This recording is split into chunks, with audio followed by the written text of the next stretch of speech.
Teori Kriminologi. Topik ke-50 dari 75 topik. Teori tempat kejahatan dan teori aktivitas rutin, bagian ketiga.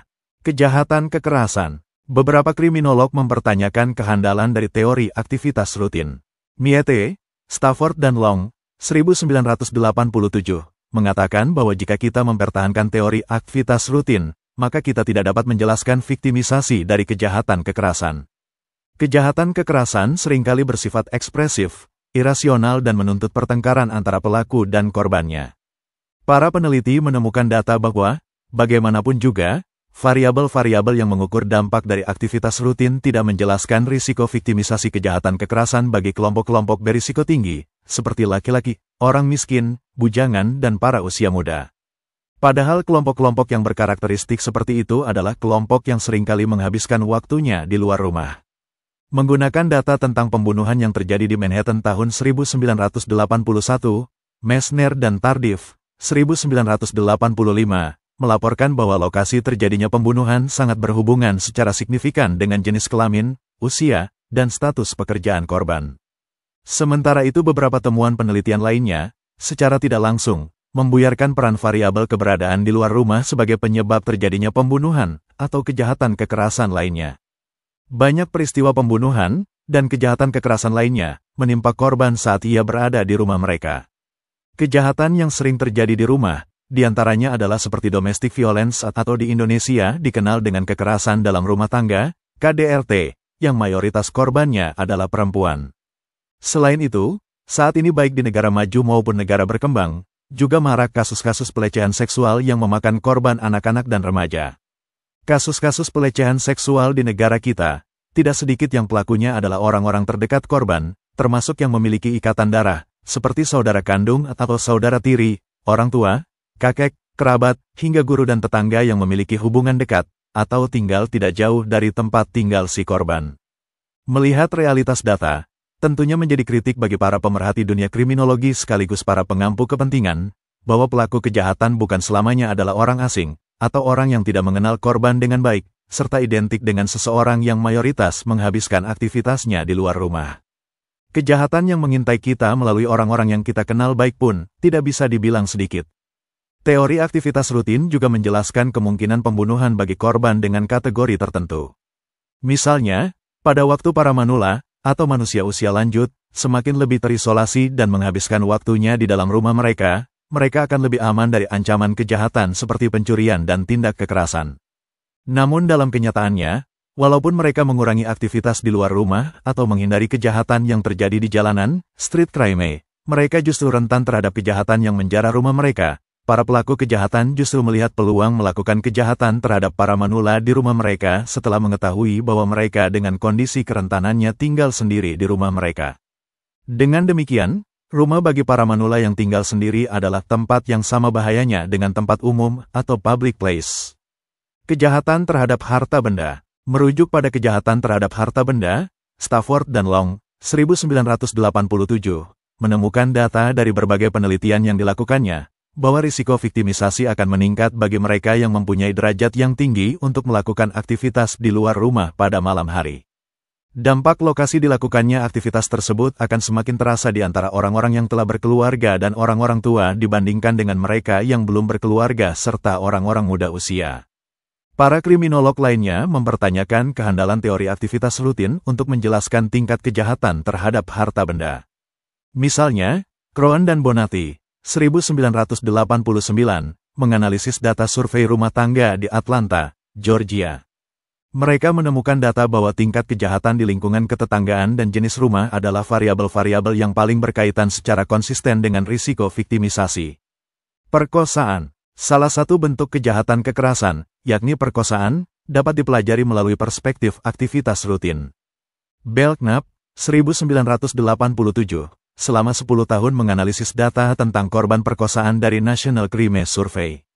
Belknap menemukan kesimpulan bahwa viktimisasi perkosaan secara signifikan berkaitan dengan waktu tertentu yakni malam hari, musim panas, summer, aktivitas di luar rumah dan pada waktu korban menghadiri acara sekolah dan mencari pekerjaan. Kesemuanya ini merupakan variabel terkait yang konsisten dengan teori aktivitas rutin. Maume, 1989, juga menggunakan teori aktivitas rutin untuk menjelaskan peristiwa perkosaan. Maume melihat bahwa perbedaan tingkat penghasilan dapat menyebabkan viktimisasi perkosaan karena terkait dengan gaya hidup yang dikembangkan oleh orang-orang yang berada pada tingkat penghasilan tertentu. Alkoholisme, penggunaan obat terlarang dan kejahatan. Minum minuman keras atau alkohol serta juga penggunaan obat terlarang adalah aspek lain dari gaya hidup individu yang dapat meningkatkan kecenderungan viktimisasi.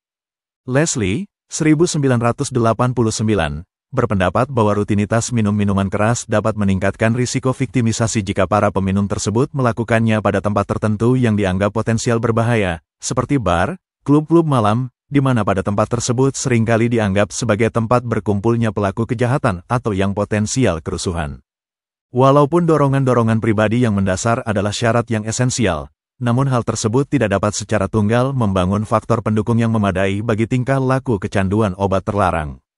Namun demikian, di zaman kontemporer seperti sekarang ini, orang-orang yang kecanduan narkotika maupun alkohol, tidak lagi di tempat potensial yang berbahaya seperti bar atau klub malam, seperti yang telah disebutkan tadi.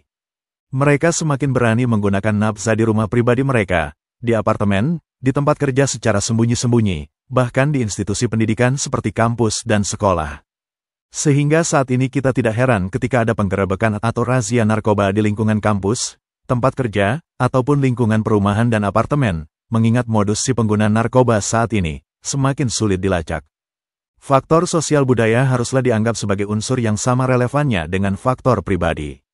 Dalam hal yang demikian, budaya penggunaan obat terlarang cenderung berkembang di antara pengikutnya atau pihak-pihak yang berada dalam radiusnya, yang pada gilirannya mereka akan menjadi anggota dari subkebudayaan tersebut. Subkebudayaan obat terlarang tersebut tentunya seringkali, bahkan selalu bertentangan dengan kebudayaan dominan. Subkebudayaan ini pada umumnya mengikuti perkembangan yang wajar dari proses belajar sosial yang pada gilirannya mengantarkan pengikutnya pada usaha mengekalkan subkebudayaan tersebut serta cenderung mengisolasikan diri dari struktur normatif umum dan masyarakat yang menganggap dirinya bermusuhan. Jika telah mencapai tahap kemantapan atau keajegan, maka subkebudayaan tersebut akan dihayati oleh pengikutnya dan menjadi gaya hidup mereka. Pada saat kebutuhan akan obat terlarang telah menjadi gaya hidup, maka mekanisme represif normal dan pengawasan akan sukar melawan ekspansi dari gejala tersebut. Semakin mekanisme represif normal dan pengawasan diterapkan, semakin besar pula kecenderungan nilai-nilai subkebudayaan yang terwujud sebagai gaya hidup, semakin kuat dan semakin mendorong pula partisipasi yang berkesinambungan dari para pengikutnya. Menurut Leslie, 1989, semakin seseorang membuka diri untuk berinteraksi dengan orang lain dan berada secara sering di tempat-tempat tertentu, yang secara potensial sebagai arena terselenggaranya kegiatan-kegiatan menyimpang, seperti bar, diskotek, nightclub, dan sebagainya, maka orang yang bersangkutan menjadi rentan untuk menjadi korban kejahatan atau terseret menjadi salah satu penyimpang. Dari uraian Leslie di atas, ada dua hal yang perlu diperhatikan dalam kaitannya dengan kemungkinan seseorang menggunakan obat terlarang, antara lain. Pertama, frekuensi orang bertemu dengan para pecandu atau pengedar obat terlarang yang dapat menyeret orang yang bersangkutan menjadi pecandu obat terlarang. Kedua, interaksi yang berlangsung terjadi di tempat yang paling memungkinkan dilakukannya kejahatan atau kejahatan.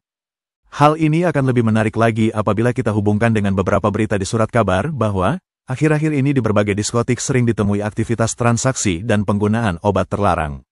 Artinya, walaupun tidak bermaksud gegabah, diskotik, mungkin juga di tempat-tempat lainnya, dapat dipandang sebagai tempat yang potensial sebagai arena terselenggaranya kegiatan menyimpang. Itulah materi ke-50 teori kriminologi. Channel ini membantu memahami mata kuliah bagi para mahasiswa di perguruan tinggi manapun di Indonesia, maupun masyarakat umum. Video tutorial ilmu hukum, ilmu pemerintahan, ilmu komunikasi, ilmu manajemen, ilmu administrasi, dan lainnya disajikan di channel. Video tutorial dituturkan dan disubtitelkan agar dapat ditonton, dibaca sambil didengarkan. Untuk pemahaman yang lebih baik, putar dan dengarkan video tutorial berulang-ulang. Subscribe dan like, agar Anda mendapatkan update tutorial lainnya. Bagikan link video ini, agar teman lain juga mendapatkan manfaat channel ini. Sampai jumpa.